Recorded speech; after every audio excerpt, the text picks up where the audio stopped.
The energy sector is still reeling as the price of oil dipped into negative territory. It has devastated our economy in Alberta and a lot of Canada. David Yager is an energy policy analyst and author of the new book, From Miracle to Menace, Alberta, a Carbon Story. He also recently wrote an interesting article entitled COVID-19 Will Greatly Reduce Support for the Anti-Oil Movement. David, welcome back to BCN. Yeah, thank you very much. Now, you write about how the climate change and anti-oil movement started and how the power of social media, and politicians have really contributed to this. Can you explain in further detail, remembering that Bridge City News is not mainstream media? No, but it is really a high water phenomenon. The most interesting book I read was called The Progress Paradox in 2003. And it was how come when the world keeps getting better, everybody thinks it's getting worse? It's like human nature. But his comment was Western society has been so successful, in part because of fossil fuels, that people had the luxury of being able to worry about how they felt. The basic necessities of food, shelter, clothing, and income were taken care of. So it was a society based on feelings and moods. So it's into this very successful society that you introduce climate change. What will the weather be like in the year 2050 or will 2100? And if you are looking under rocks for food, or you're working two jobs to pay the rent, this is really first world issues. And so we've been most of this century, things have been going well. The society's been good. People have had jobs. People have had income. They could worry about less pressing things than the necessities of life. And that has all changed in the last 60 days. People are locked in the house, losing their jobs. The layoffs are huge. And so I'm just thinking that in the end, all the attention politically paid to climate change was successful because there was a lot of voter support, because everything else was taken care of. So my question is, in the last election, for example, in the article, I pointed out that 29% of the people thought that climate change was a major issue. I'd like to run that poll again in July and say, what is your major issue, and see if it even registers. So politics tends to go where the votes are. This is where the votes have been. My thesis is they will not be there in the immediate future for all the reasons we're starting to learn as we live through our lives in this horrid mess. Now, you say that people are really easy to scare. Sometimes we rely too much on big government and forget how wealth is actually created. Well, that's been the history of end of the world phenomena. If you know what to look for, if you go back to even Malthus in the 1700s, after the printing press was invented, he figured there was more people than there was food, and we were all going to die.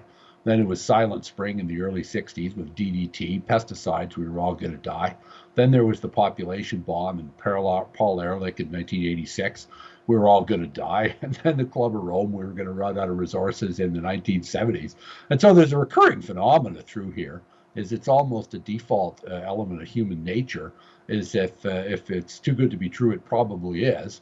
And so maybe it's in our DNA that we're actually worried about things like this. But so I guess we are easy to scare. And the COVID is a perfect example. 99.95% of the people of Alberta have not tested positive, and yet nobody will go near anybody. So perhaps it's human nature, perhaps it's overemphasized. But yeah, this is getting people to worry about what's going to happen next. It appears to be quite easy.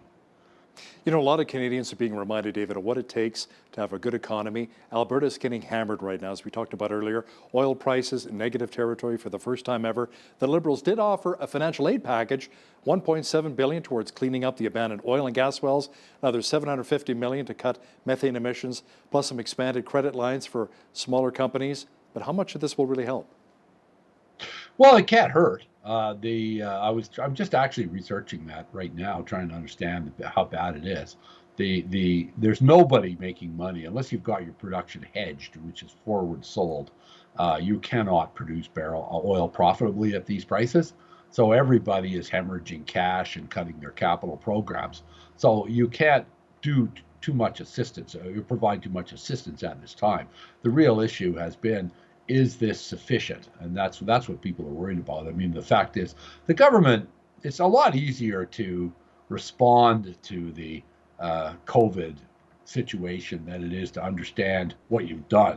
Like, we have to quit moving, ground airlines, strand cruise ships, put yellow tape around the swing set at the playground so the kids can't come in contact with each other. Shutting down and locking down the economy is really quite easy, for all the various levels of politicians to sound concerned and have the police go around and give away tickets. The question is what to do next. And so what the collective governments in the world have done is put the whole world economy into uncharted territory. Nothing like this has ever happened before, including oil prices going negative. So it's now what? So the point is there will be government assistance. Nobody's concerned about the deficit. The government will step in. It's the only source of funds at this time, is the Bank of Canada and printing money. But the question is who gets what and how. So the thing is, the politicians today are much more able to recognize a problem and tell you what to do than they are to fix it. Just like climate change, we should quit using fossil fuels. Oh, good idea. Now what? Well, that's a little more complicated. So again, telling everybody nobody moves, nobody gets hurt, shutting down the economy, that was relatively easily compared to what it's going to take to prevent it from collapsing completely and bringing it back. So, David, why is it that the Liberal Party is so hesitant to provide a major financial bailout to the energy sector like they did previously with the auto industry?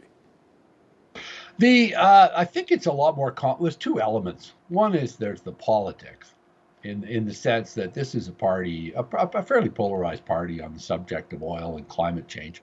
They won the election in part on anti-oil climate policy.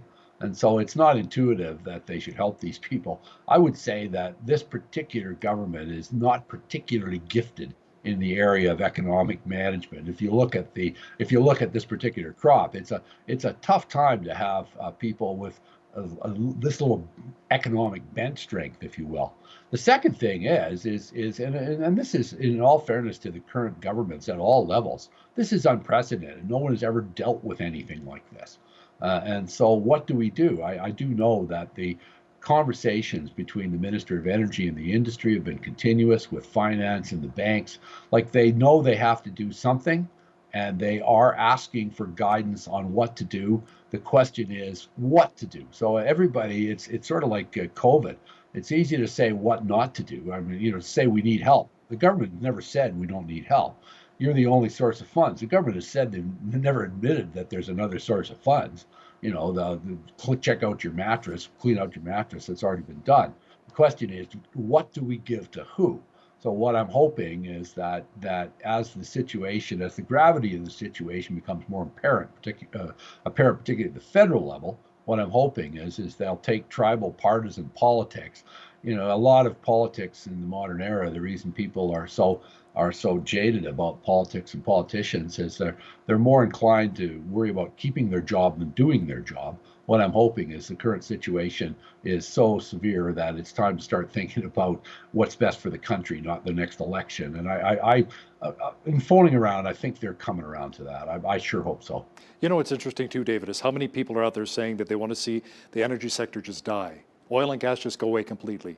Yet how many Canadians are aware that essential elements of personal protective equipment, life-sustaining equipment, right?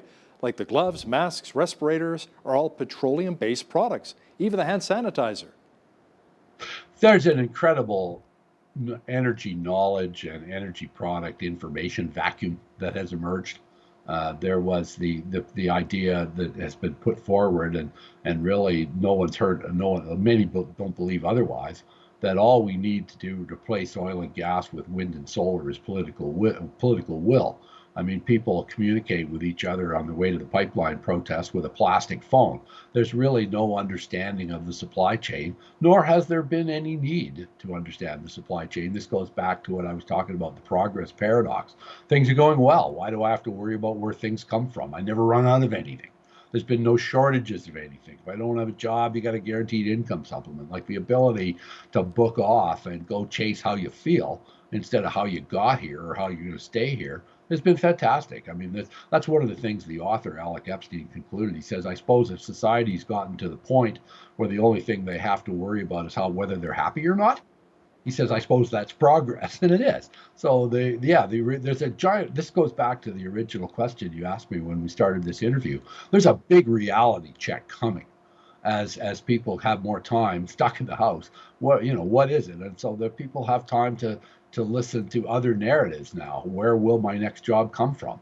And I'd say that right now, if the oil and gas industry could get back to work and people started to want to hire people, I can't imagine anyone's going to say, well, no, we'd rather you stayed at home. I mean, these jobs are going to be critical to the recovery of the Canadian economy. It appears that some of the anti-oil support is coming from the younger generation, those people who grew up watching Al Gore's An Inconvenient Truth. Will this change their mindset from the idea that the mission of climate salvation is more important than the economy? Do you think that reality is maybe setting in for some people right now? This is the first time they've had tough times, and why? I think this is the great question. Why is it? Why have I lost my job? Why has the price of oil collapsed? Yes, this is the fundamental change in your life and in your future, that the shock treatment, I think, that people have been wondering, is this what we have to do? Do we have to starve everybody out to get their attention? Well, it's underway, whether we had to or not, whether it was intentional or unintentional. This is going to be a great learning moment for the generation that's really had more esoteric things to worry about. So I'm inclined to agree with everything you said.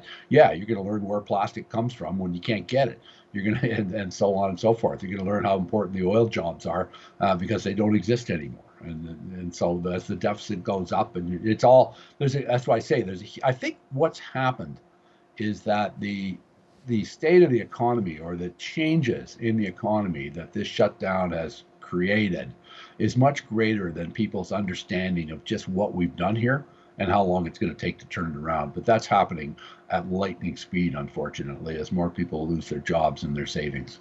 So once the COVID-19 pandemic is passed and things return to some kind of normal, will the anti-oil movement go right back to pressuring governments to spend billions upon billions of dollars to shut down the fossil fuel industry and replace it with renewable energy? There's two elements to this. There's the professional environmentalists that they do this for a living, and they're always looking from one crusade. If you go back in the book, I went back, the history of Greenpeace was in saving the whales and nuclear testing. It's the issue of the day. If it isn't fossil fuels, they'll find another one, and they'll morph because that's their jobs. The question is how is this going to resonate with the voters? It's not so much that there's always going to be an environmental movement. There always will be. There'll always be people that in this area advising us what not to do. The question is will politicians, in their hunt for votes, will this crystallize itself in voter support? That's what's happened with the climate change movement. Is there's been discernible pools of voters emerge, and people have identified them. The Green Party, for example, Elizabeth May, she won more seats than ever on a platform to shut down the oil sands. Obviously, she didn't have any candidates in Fort McMurray. The Liberal Party has identified a loyal group of voters among the climate concerned.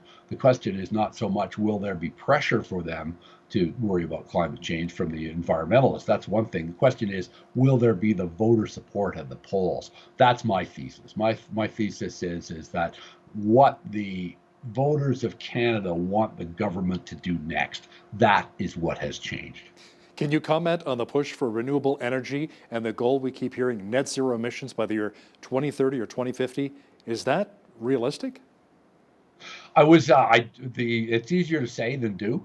I've talked to a lot of people or read a lot of material. Equinor is the old Statoil out of Norway, and they have adopted and of course Norway's thought as being uber green, and they have said, well, we're net zero by 2050. So then you have to go back and say, well, that's nice. Well, I tend to peel back the onion and read the story below the headline. And what they called that was a wonderful opportunity for research and development. Meaning we actually don't know how we're going to do it yet, and we're going to have to develop the means to do it. So the commitment is one thing, the means is unknown, and so there's no one has explained to my satisfaction how they're going to go net zero by 2050. It's just the path of least resistance has been the path of least resistance is just say you're going to do it and buy yourself a little fresh air. And 20 years, of course, that's or 30 years. The beauty of those who commit to net zero by 2050 today is 30 years out. They certainly, if they're not dead, they certainly won't be in the jobs they're in when they made the commitment. But no, I would say that the whole world is going to rethink this, is going to look at their priorities now. I mean, this is not just confined to Canada. This is happening all over Europe, all over the Western world. There's 7.5 billion people on Earth. that are being impoverished in some way at the present time? That is the people to ask, not Greenpeace or not Justin Trudeau, what they think. What do the people of the world think? And this is a reset, I think, of priorities back to the basics. David, we got 30 seconds left here. Quickly, what is your overall outlook for the Alberta energy industry? We're not going away anytime soon. The one thing about low oil prices is they really have put an arrow through the heart of the renewables. Renewables need higher oil prices, not lower oil prices. I believe that oil's going to be around for a long time. We got a lot of it. We're going to make a big comeback. I just can't tell you exactly when. Okay, thanks so much, David. David Yager, energy policy analyst and author of From Miracle to Menace, Alberta, a Carbon Story. Thanks for your time today. Thank you very much. On behalf of all of us here at BCN, I'm Hal Roberts. God bless. Thanks so much for watching.